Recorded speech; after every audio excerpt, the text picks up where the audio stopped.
Radhe Radhe, good morning जी, सुप्रभात। आप सबका मेरे यूट्यूब चैनल पर स्वागत है। और आज जा रहे हैं हम दूसरे दिन की ट्रेनिंग के लिए ब्लॉक में, तो मिलते हैं आपसे थोड़ी देर में। राधे राधे। लोगों ने बॉडी से सहयोग से बिना नहीं हो सकता। यहाँ पे वहाँ पे ITBP SDRF नहीं बनी थी 2013 में, उत्तराखंड में नहीं बनी। उत्तराखंड में 9 अक्टूबर 2013 को SDRF को गठित किया गया, उससे पहले SDRF नहीं थी कि वहाँ पे काफी त्रासदी बहुत हुई थी, दबे भी थे लोग। वहाँ पे एरियो में जैसे ITBP ने वो किया, सर्च रेस्क्यू किया, NDRF ने किया, ठीक है जी, वायुसेना आर्मी ने किया। तो आर्मी ने किया तो उन लोगों ने अलग अलग, जब क्षेत्र बहुत बढ़ जाता है ना, तो अलग अलग क्षेत्र में उन्होंने रेस्क्यू किए, रेस्क्यू किए। अब वहाँ पे ऐसे तो आप बोल नहीं सकते, किसी को चोर नहीं बोल सकते आप, किसी के चेहरे में थोड़ी देखा है। वो लोग भी ना साथ में लगे हुए थे। सबसे पहले हम बोलते हैं कि अगर कोई इंसान को मेरा नमस्कार। नमस्कार सर। मेरा नाम कमल महाजन है और मैं SDRF शिमला से आया हूँ और आज के सेकंड सेशन में एक बार फिर से आप सभी का स्वागत करता हूँ। Welcome sir. आज का जो हमारा टॉपिक है वो CPR के ऊपर है। कोई मुझे बताएगा CPR क्या होता है? कल तो सुनो जी बताएं, क्या होता है CPR?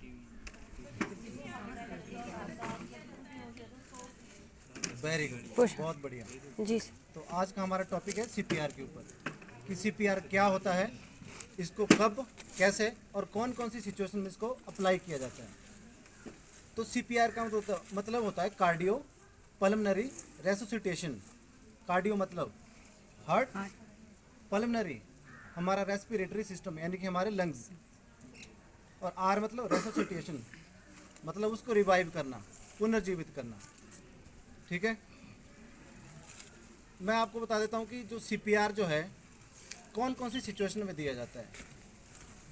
CPR दिया जाता है जैसे किसी को हार्ट अटैक हो गया, कोई आदमी डूब गया, ड्रोनिंग का केस, को डूब जाता है, बेहोश हो जाना, किसी को इलेक्ट्रिक शॉक लग जाता है, कोई करंट लग गया, किसी को एक्सीडेंट हो जाता है, किसी का ब्लड लॉस बहुत अधिक हो जाता है अगर एटसेट्रा। इन सब सिचुएशन में CPR दिया जाता है। इससे पहले मैं आपको एक बात बता दूं कि आप लोगों को ये जानकर हैरानी होगी कि हमारे देश में लगभग 7 लाख से ज़्यादा लोग हर साल हार्ट अटैक से मरते हैं। 7 लाख से ज़्यादा लोग, जिसमें 70% जो है डेथ जो है घरों में होती है, 20% पब्लिक प्लेस में होती है और बाकी का जो 10% है वो हॉस्पिटल्स में होती है। क्या आपको हैरानी नहीं हो रही है इस बात को लेकर? Yes sir. 7 लाख से ज़्यादा लोग यस हार्ट सर। अटैक से मर जाते हैं। Yes sir. और अकॉर्डिंग टू सर्वे, जो हमारा हेल्थ का जो सर्वे है उसमें ये बताया गया कि उसमें से 90% लोग बच सकते थे अगर उनको प्रॉपर CPR दिया जाता। मैं अपनी जानकारी के लिए रख रही हूँ। पर सबसे बड़ा ड्रॉबैक क्या है? वीडियो लैक ऑफ लाइब्रेरी नहीं, लाइब्रेरी वीडियो हमें पता ही नहीं है। फॉरेन कंट्री में क्या होता है, फॉरेन कंट्रीज में हर आदमी को CPR देना आता है, हर आदमी को पता है कि CPR क्या है, इसकी क्या अहमियत है। और हमारे देश में ये एक बहुत बड़ा ड्रॉबैक है, बहुत दुर्भाग्य है। हम लोग क्या करते हैं, जैसे मैंने आपको कारण क्या बताया, कौन कौन सी सिचुएशन में CPR दिया जा सकता है। हार्ट अटैक हो गया, ड्रोनिंग का हो गया, करंट लगने, शॉक का हो गया। हम क्या करते हैं, हमारे को एक चीज़ आती है बस, डॉक्टर के पास ले चलो, एम्बुलेंस बुलाओ, डॉक्टर के पास ले चलो। किसी भी देश की कितनी भी डेवलपमेंट हो जाए ना, कितना भी विकास हो जाए, 2 या 3-4 मिनट के अंदर कोई भी हॉस्पिटल नहीं पहुंच सकता, इम्पॉसिबल है। इम्पॉसिबल। चाहे हमारा देश कितना भी आगे चले जाए, चाहे विश्व के किसी भी देश की अगर आप बात करें, 2-3 मिनट में नहीं हो सकता, नहीं पॉसिबल है। इवन हॉस्पिटल्स में भी अगर आप होंगे, एक कमरे से दूसरे कमरे तक जाने के लिए भी आपको 2-3 मिनट लग जाएंगे, किसी पेशेंट को अगर वहाँ को शिफ्ट करना है। तो सोचिए अगर आपने घर से किसी को हॉस्पिटल ले जाना है तो बहुत मुश्किल है। तो जो मैं आपको बताने जा रहा हूँ, जो CPR जो है ये बहुत ही कॉमन चीज़ है, बहुत नॉर्मल है, मैनुअल ट्रिक है। ठीक है, अगर आप इसको आज अच्छे से समझ लेंगे तो आप किसी की जान बचा सकते हैं। यानी कि 90% लोगों की जान बच सकती थी, जो मैंने सर्वे बताया। डेथ का मैं आपको बता दूं, मैं 5 से 7 मिनट क्यों बोल रहा हूँ, 5 से 7 मिनट का क्या रीज़न, मैं क्यों बोल रहा हूँ, इसको बार बार जोर क्यों डाल रहा हूँ। 5 से 7 मिनट का मतलब होता है, आपने सबने सुना होगा मैक्सिमम जब किसी आदमी की डेथ भी हो जाती है, मान लो ना कन्फर्म हो गई डेथ भी हो गई, तो उसके बॉडी पार्ट 5-7 मिनट तक काम करते रहते हैं। अपनी भाषा में बोलते हैं गर्म, उसका शरीर अभी भी गर्म है। ठंडा पड़ जाता है तो मतलब आदमी मर गया। यानी बोलने का कि 5 से 7 मिनट तक बॉडी के ऑर्गन्स जो है वो काम करते रहते हैं, उनमें ब्लड और ऑक्सीजन का फ्लो मेंटेन रहता है। और जो CPR की जो टेक्निक है, ये 5 से 7 मिनट के अंदर अंदर अगर आपने किसी पेशेंट को दे दिया वो बच जाएगा। डेथ जो 2 प्रकार की होती है, क्लिनिकल डेथ होती है, एक बायोलॉजिकल डेथ होती है। क्लिनिकल डेथ मैंने आपको बता दी 5 से 7 मिनट के अंदर अंदर इसका टाइम होता है, इसमें आदमी बच सकता है। जो बायोलॉजिकल डेथ होती है वो एक डॉक्टर के द्वारा कंफर्म की जाती है। ठीक है, अब मैं आपको मेरा साथी अंदर आएंगे और मैं आपको प्रैक्टिकल तौर पे बताऊंगा। मान लीजिए किसी आदमी को हार्ट अटैक हो जाता है, तो उस सिचुएशन में आपने क्या करना है, समझ गए? आपने बिल्कुल ध्यान से सुनना है, समझना है। किसी को नहीं दिखाई दे रहा तो आप ना थोड़ा सर्कल बना लो, क्योंकि प्रैक्टिकल अगर आप देखेंगे तो आपको समझ आएगा। किसी को देखने में थोड़ी सी समस्या आ रही है, या मेरे साथ ही आपको उठा कर उठा, चलो आप बैठे रहो आप बैठे रहो, बता देंगे हम दोनों पोजीशन में बताइए। अब मैं आपको बता रहा हूँ, मान लीजिए पेशेंट है, ठीक है, इनको हार्ट अटैक हो गया है। अब आप सबसे पहले क्या करेंगे, आपको नहीं पता इनको हार्ट अटैक या नहीं है। ये पेशेंट है अनकॉन्शियस होकर गिर गए, अनकॉन्शियस मतलब मूर्छित अवस्था में गिर गए, आपको नहीं अभी कुछ भी पता। आप इनके पास जाएंगे, सबसे पहले क्या करेंगे आप, सबसे पहले आप इनसे बातचीत करने की कोशिश करेंगे, इनको हिलाएंगे, इनके शोल्डर पे आप टैप करेंगे। कैसे टैप करेंगे, यहाँ देखो। Are you okay? अब मैं इंग्लिश में बोल रहा हूँ, इसमें आप सीधे जाके अगर आपको नाम पता है या नोन है आपके, तो सीधे अक्षय भाई कैसे हैं आप? अक्षय भाई ठीक है? आर यू ओके भाई साहब आप ठीक है, या फिर कोई XYZ इनका कुछ भी नाम है, नाम लेके बुलाना है कि भाई साहब आप ठीक है, मतलब उसको अगर नहीं बोल रहा है तब जाके सर की बात सुनो। ठीक है, आप इनसे पहले बातचीत करेंगे कि हेलो, इनका कोई सीमा नाम है, सीमा मैम आप ठीक हो, XYZ कोई भी ना, राहुल भाई आप ठीक हो। पहला काम, पहला मूव आपने क्या किया, इनको चेक किया। अब क्या किया, आपको पता चल पड़ा कि ये कोई रिस्पॉन्स नहीं आपको कर रहे हैं, कुछ नहीं बोल पा रहे हैं। तुरंत आप क्या करोगे, नब्ज देखनी सर। आप इनका नब्ज चेक करोगे तुरंत, ठीक है। इनका पल्स चेक करोगे, कौन सा पल्स चेक करोगे आप? सर बाजू बाजू का पल्स भी आप चेक कर सकते हैं, और गले उससे का। पहले मैं आपको बता दूं, उससे पहले आप इनका मुंह चेक करोगे, ठीक है। जी। हो सकता है इनके मुंह में कुछ फंसा हो, जी ठीक है, तो उसको बोलते हैं ABC, समझ गए। जी एयरवे चेक करेंगे आप इनका, हो सकता है इनके मुंह में कोई ऑब्जेक्ट फंसा हो। एयरवे चेक करने का तरीका क्या बताया मैंने आपको, जॉ थ्रस्ट मेथड होता है। कैसे चेक करेंगे, देखो बैठने वाला कोई दिखता, मतलब यहाँ पे जो हमारा जबड़ा होता है इसके यहाँ पे हाथ फंसाए अपने, इसकी गर्दन के नीचे 3 उंगलियां डाली और ये जो ठुड्डी बोलते हैं ना हम इसको, जी। इसको आगे को खींचना ताकि उसका मुंह जो खुल जाए। नहीं तो क्या होता है, हार्ट अटैक होता है, बंदे की जीभ उल्टी हो जाती है, सांस नहीं आती, उसकी वजह से दांत दबा देता है वो।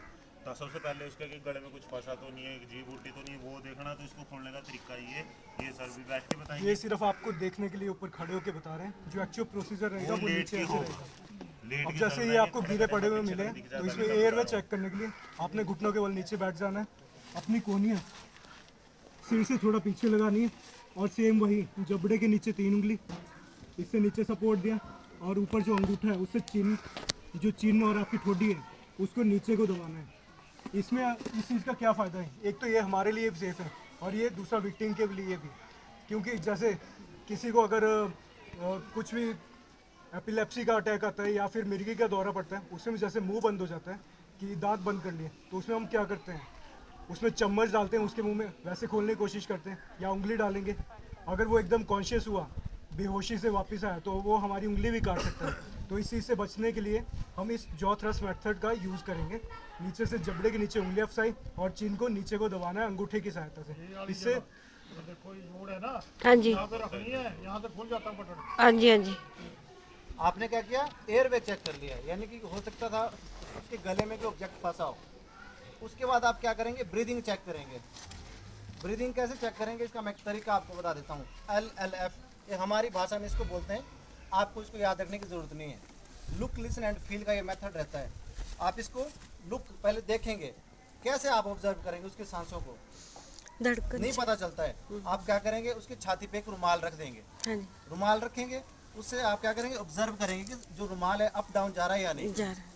अगर स्टेबल है तो आपको पता लग जाएगा कि सांस नहीं ले रहा है। अप डाउन अगर जा रहा है तो आपको पता चल जाएगा कि हाँ सांस ले रहा है।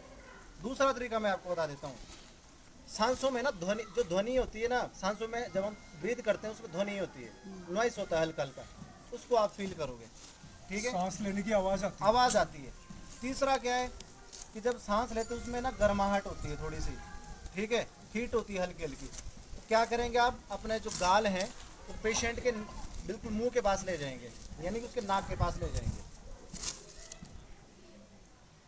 देख लिया, इन्होंने कान लगा लिया उसके मुंह के नाक के पास, ठीक है ना, गाल लगा ली मुंह के पास, ठीक है, हाथ लगा लिया आगे, 3 चीजें होंगी ना। 3 तरीके मैंने आपको बता दिए कैसे ऑब्जर्व करना है। एक रुमाल रख दिया, अप डाउन जाएगा, नहीं पता चल रहा है, सांसों के में गर्माहट होती है, उनको सुन लो या फील कर लो। ये तीनों तरीके मैंने आपको बता दिए। जी अब क्या हुआ कि कोई रिस्पॉन्स नहीं आ रहा है, ना रुमाल अप डाउन जा रहा है, ना कुछ सांस भी नहीं ले रहा है, ठीक है। अब तुरंत आप आगे बढ़ेंगे, उसके बाद क्या करेंगे, उनका पल्स चेक करेंगे कि क्या उनका पल्स काम कर रहा है या नहीं। पल्स आप हाथों का भी चेक कर सकते हैं, इसको रेडियल पल्स बोलते हैं, और साथ में हमारे गर्दन के पास एक पल्स होता है कैरोटिड पल्स, दोनों पल्स को आप चेक कर सकते हो। बट ज़्यादा बेटर ये करें आप कैरोटिड पल्स को, जो गर्दन के पास होता है, फील करके देखो जरा, यहाँ हमारे साइड पल्स होता होता है। है ये रेडियो के दोनों साइड। है। इसके लिए सबसे पहले अपना हाथ ऐसे कीजिए। ये जो उंगली है इसका यूज़ नहीं होगा, ये सिर्फ 2 मिडल और इसके साथ वाली फिंगर है, इसका यूज़ होगा, क्योंकि इस वाली में सेंसेशन कम होती है, पता नहीं लगेगी। इन 2 का यूज़ करेंगे। अब जो ये ट्रैकिया है, जो आपकी सांस वाली नली है, इसके यहाँ पे साथ में लेफ्ट साइड या फिर ऐसे राइट साइड आप छू के देख सकते हैं, तभी आप दूसरे का पता लगा पाएंगे जब आपको खुद की महसूस हो रही है। अब यहाँ पे देखिए, यहाँ पे आपको मिल जाएगी, थोड़ा ऊपर नीचे करके देखिए। वैसी जैसे यहाँ नब्ज पे आती है वही। तो पल्स को एसेस करने का मैंने तरीका बताया, जैसे सर ने बताया कि ये हमारा एक तरह से मास्टर फिंगर होता है, इसको हम यूज़ नहीं करेंगे क्योंकि इसमें सेंसेशन जो है कम होता है, तो आपको पता नहीं चलेगा। ये बीच की जो 2 उंगलियां होती है, इससे आप चेक करोगे। जी सर। ये पल्स आप इसलिए चेक करोगे क्योंकि ये पल्स जो है हमारे हार्ट के सबसे नज़दीक होती है और सबसे लास्ट में काम करना भी बंद करती है, तो ये पल्स जो है सबसे जल्दी आपको मिल जाती है। तो आपने क्या किया, पल्स चेक किया, आपको पता चल गया कि पल्स भी कोई काम नहीं कर रही है, कोई रिस्पॉन्स नहीं कर रही है पल्स। उसके तुरंत बाद आप क्या करोगे, CPR अप्लाई करोगे। एक्चुअल में जो काम की चीज़ है, अब CPR अप्लाई करोगे। ये जो मैं आपको CPR बता रहा हूँ, ये 5 से 7 मिनट का एक मैनुअल ट्रिक है। अगर आपने किसी आदमी को बचाना है जिसको हार्ट अटैक हो गया, तो 5 से 7 मिनट के अंदर ही बच सकता है, उसके बाद वो बायोलॉजिकल डेथ में कंसिडर हो जाएगा, नहीं बच पाएगा, कम चांसेस है। तो कैसे अप्लाई करोगे, पेशेंट जो है सबसे पहले मान लीजिए पेशेंट है, मैं इनके बिल्कुल ऐसे खड़ा हूँ, तो आप पेशेंट के बिल्कुल लेफ्ट में बैठोगे, यानी जो राइट साइड हमारा लेफ्ट और इनका राइट होगा। उनका राइट होगा, समझ गए। यानी जो पेशेंट है, पेशेंट का राइट, उसमें आप बैठोगे, क्योंकि हमारी बॉडी का जो हार्ट होता है वो लेफ्ट साइड में टिल्ट होता है, इसे जब हम CPR कंप्रेशन जो देते हैं वो प्रॉपर लगता है फिर। ठीक है, हमने क्या किया, विक्टिम के पास हम बैठ गए, और मस्ट श्योर की जो आपका सरफेस है, जब आप किसी पेशेंट को CPR अप्लाई करोगे तो जो सरफेस है वो नीचे हार्ड होना चाहिए। आप CPR पेशेंट को कहीं बेड पे, कुशन पे अप्लाई नहीं करोगे, क्योंकि जो आपका फोर्स है प्रॉपर ऑब्जर्व नहीं होगा। बॉडी को जो फोर्स है बॉडी ऑब्जर्व करेगी, ना कि कुशन या बेड। तो आप जब CPR अप्लाई करोगे, जैसे आपका नीचे बिल्कुल फर्श प्लेन है, बिल्कुल साफ़ सुथरा है ना, टाइलों पे, तो वहाँ आप CPR अप्लाई करोगे। अब पहला आप क्या करोगे, तो पहले का सारा प्रोसेस आपने समझ लिया, पल्स चेक किया, ठीक है, ब्रीदिंग चेक किया, सब कुछ चेक कर लिया। अब आप बिल्कुल पेशेंट के बिल्कुल राइट में बैठ गए, ठीक है। अब आप क्या करोगे, जो आपका मास्टर हैंड है, ठीक है, वो पेशेंट के चेस्ट पे आप अप्लाई प्लेस करोगे। मैं आपको तरीका बताता हूँ, जैसे हमारा यहाँ से शुरू हो गया, स्टर्नम शुरू हो गया, और यहाँ पे हमारा जाइफट प्रोसेस होता है, इससे ठीक 2 अंगुल ऊपर तीसरा आप पॉइंट करके वहाँ पे आप अपना जो है मास्टर हैंड है इसको प्लेस करोगे। मेरे साथ ही आपको थोड़ा करके दिखाएंगे। अब जो हमारी पसलियाँ या रिबकेज होता है, जो हड्डियाँ हैं यहाँ की छाती की, उस वो यहाँ तक होती हैं, उसके नीचे जब ये ख़त्म होती है, यहाँ पे एक गड्ढा सा होता है सॉफ्ट सा, आपने देखा ही होगा। इस गड्ढे के ऊपर, मैं ऐसे बताऊंगा आपको समझने के लिए, ये गड्ढा है वो, इसके ऊपर 2 उंगली लेनी है, और जो पॉइंट आएगा इसके बिल्कुल नीचे हमारा हार्ट या फिर दिल होगा। अब CPR देना क्यों है, क्योंकि दिल ने काम करना बंद कर दिया है, तो उसे धक्का स्टार्ट करेंगे। धक्का स्टार्ट के लिए हमें पुश करना पड़ेगा, वो हो गए कंप्रेशन। हमारे CPR में उसी चीज़ का यूज़ किया जाता है। तो जैसे ये पॉइंट था वो जाइफॉइड प्रोसेस बोलते हैं इसे, पर आप देसी भाषा में ये गड्ढा सा है, इसके ऊपर 2 उंगली जो पॉइंट आया मास्टर हैंड आपका, जिससे आप रोज़मर्रा के काम करते हैं, उसकी जो हथेली होगी सिर्फ इसी पॉइंट के नीचे वो चेस्ट पे लगेगी और इसी का यूज़ होगा, क्योंकि सारा प्रेशर इसी से लगेगा, पूरे हाथ का यूज़ नहीं होगा इसमें। यहाँ पे 2 उंगली ऊपर आ गया पॉइंट, यहाँ पे मास्टर हैंड लिया, उसको दूसरे हाथ से लॉक करना है। अब ऐसे लॉक कर दिया मैंने। उसके बाद साइड से देखना, जैसे लॉक कर दिया आपने ऐसे पीछे नहीं रहना, घुटने मिले हुए होंगे बॉडी के साथ, और अपना जो शोल्डर होगा वो बिल्कुल इसके ऊपर आएगा, बॉडी के ऊपर, और जो जोर होगा वो कोहनी ऐसे बेंड नहीं होनी चाहिए, सीधा शोल्डर से नीचे तक जोड़ जाएगा एक ही मोशन में। और इसमें जो साइकिल रहता है उसमें 30 कंप्रेशन और 2 रेस्क्यू ब्रीथ देते हैं। 30 कंप्रेशन के वो जो हम पुश कर रहे हैं, और 2 सांस देनी है उसके बाद। तो इसके लिए मैं करके बताऊंगा जो पूरा प्रोसीजर है एक साइकिल। यहाँ पे 2 उंगली ऊपर पॉइंट लिया, मास्टर हैंड में लॉक किया, उसके बाद बिल्कुल ऊपर चढ़ के आगे रहे और ऊपर शोल्डर से नीचे इनका तक जो सीधे बैक बिल्कुल स्ट्रेच है, ये आपने जोर ध्यान लगे। रखना है। अब मैं करके बताऊंगा।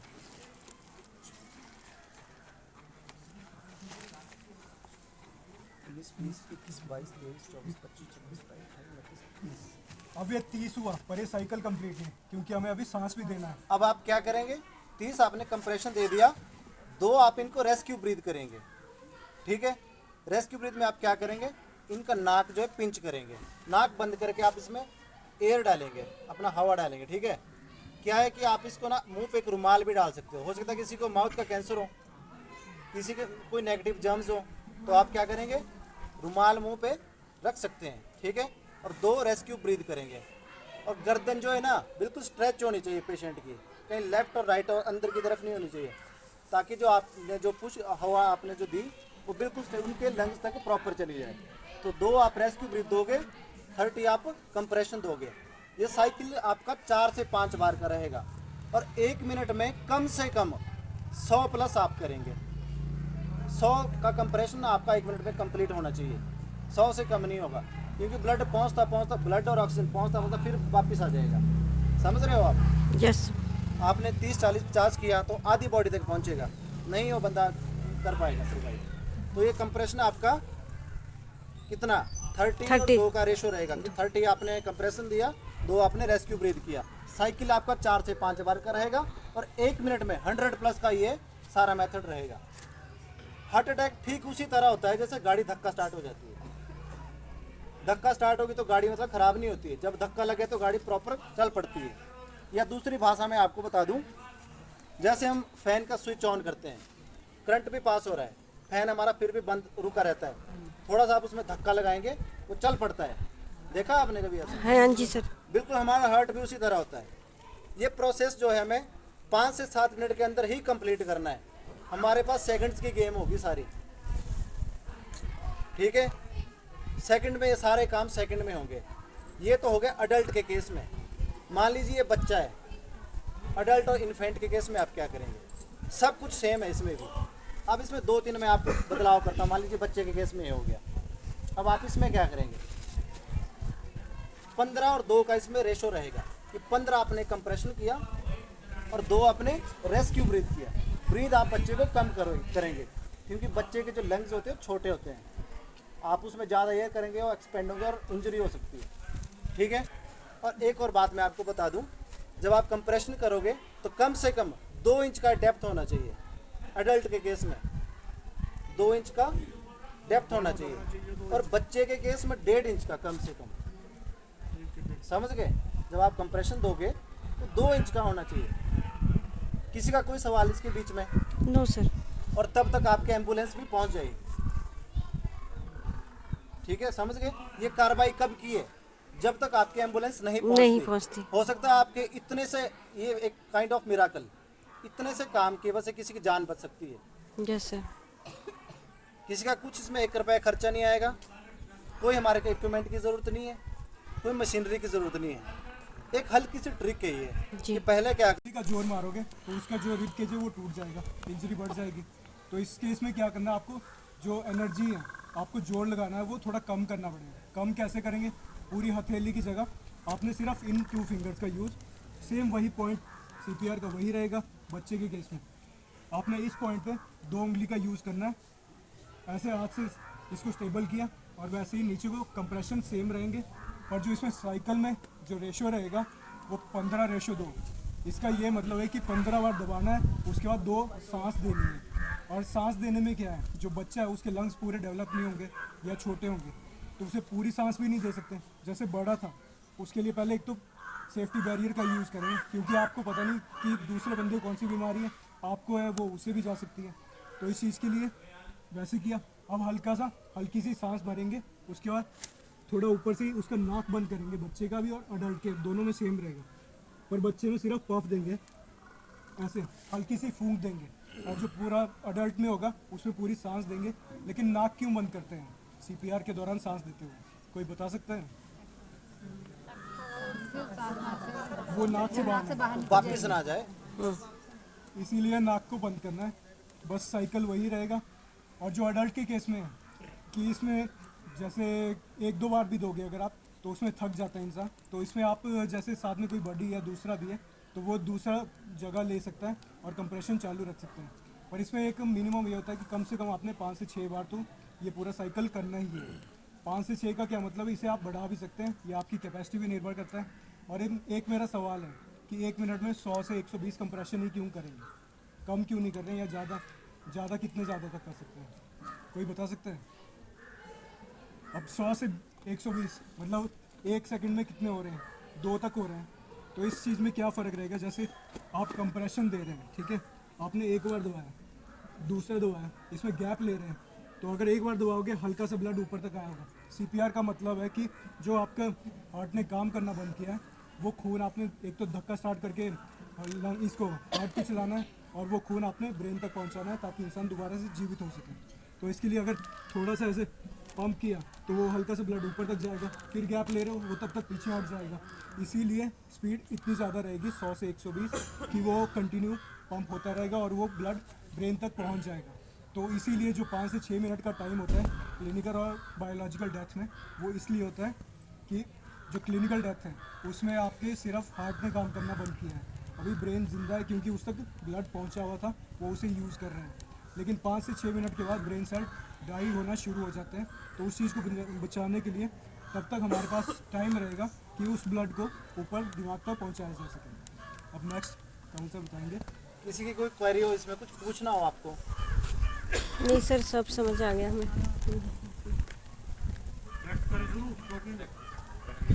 कल आपका चोकिंग हुई है मेरा या पेन दे दो। गले में कुछ फंसा हुआ है, तो उस चीज़ में इंसान इस पोजीशन में दिखेगा, इसे बोलते हैं यूनिवर्सल ट्राइपॉड पोजीशन। उन्होंने अपना गला पकड़ा हुआ है, जाहिर तौर पे उनके गले में ही कुछ दिक्कत है। अब आप वहाँ पे जाएंगे, ऐसे इंसान दिख रहा है आपको, उसे पूछेंगे भाई साहब क्या हुआ आपको, आपके गले में कुछ फंसा हुआ है? अब वो बोल नहीं पा रहे। बता सकते हैं कि हाँ कुछ फंसा हुआ, बोल तो पाएंगे नहीं। अब आप उस क्या procedure करेंगे? में ये करेंगे, सबसे पहले इनके पाँव खोलेंगे थोड़ा, और इनके हाथों को यहाँ से रिमूव करेंगे और अपने आगे इसको प्लेस कर देंगे, पहला काम। उसके बाद आप क्या करेंगे, आपका जो मास्टर हैंड है, जिसका राइट है या लेफ्ट कुछ भी है, इसका एक फिस्ट बनाएंगे ऐसे, सब बना के अंगूठा अंदर को सब बनाओ, ये करो पहले, पड़ोसी रे निभाना पर बना दिया। अब आप क्या करेंगे, इसको प्लेस करेंगे। और ये प्लेस कहाँ करेंगे? वही तो जैसे CPR में ये पॉइंट था, उससे ऊपर ही। उसके 2 उंगली ऊपर CPR देते थे, अब यही पॉइंट रहेगा और नीचे नाभि होगी। जैसे नीचे नाभि है तो उसका ऐसे सेंटर ले लेंगे। अब देखो CPR में हमने हार्ट को चलाना है, तो वो ऊपर रहेगा इस पॉइंट से ऊपर की तरफ, और नीचे जो चोकिंग है उसको दूर करने के लिए पेट की तरफ जाना है, तो इसका नाभि और इसका सेंटर पॉइंट वो सर करके बताएंगे। क्या करेंगे आप, इनवर्ड और अपवर्ड, अंदर को और ऊपर को पॉइंट लोकेट करना था। जो नेवल है, ये नाभि। आपको बताया, नाभि। नाभि देखो ना बड़ी, और ये ये नीचे नाभि है और ऊपर वो गड्ढा है, साइफॉइड प्रोसेस। इसका सेंटर ऐसे लेना है, ठीक है, ऐसे सेंटर लिया। अब उसमें जो आपने अपना फिस्ट बनाया था, अंगूठा अंदर फिर लॉक किया, उसको वहाँ पे प्लेस करना है। मेन ये चीज़ जो अंगूठे का नुकीला भाग होगा, मेन इसी का यूज़ हम उस पॉइंट पे करेंगे। अब ये ऐसे कर लिया, अब दूसरे हाथ से इसको बाहर से सपोर्ट और सहारा देना है। अब अंदर को जोर मारोगे और ऊपर की तरफ। आप अगर अपने खुद पे भी करोगे अभी आपको लग जाए कि ऊपर को जोर आ रहा है। अब इस चीज में और ऊपर करेंगे आप। तो सर इनको तो खड़े खड़े हो रहा था, जब बैठ के खाना खाते होगा फिर टांग कैसे खोलेंगे? तो खड़ा करेंगे ना। बंदा हमारे से हैवी 80 किलो का, हम खड़ा कैसे करेंगे उसको? नहीं पता क्या है मैम, वो मेरी नानी के साथ बहुत बार होता है ना, इसलिए पूछू। वो ऐसे खाना खाते हैं, ठीक है मैं बता रहा हूँ उस चीज का। अकेले बंदे गले में कुछ फंसा हुआ है, उसकी टांगे तो काम करना बंद नहीं हुई, वो खड़ा तो हो ही सकता है। तो उसे बोले भाई खड़ा हो, वैसे फटाफट किया, उसकी बाजुएं हटाई और वैसे उस पॉइंट पे आपने उनको पुश करना अंदर। ओके,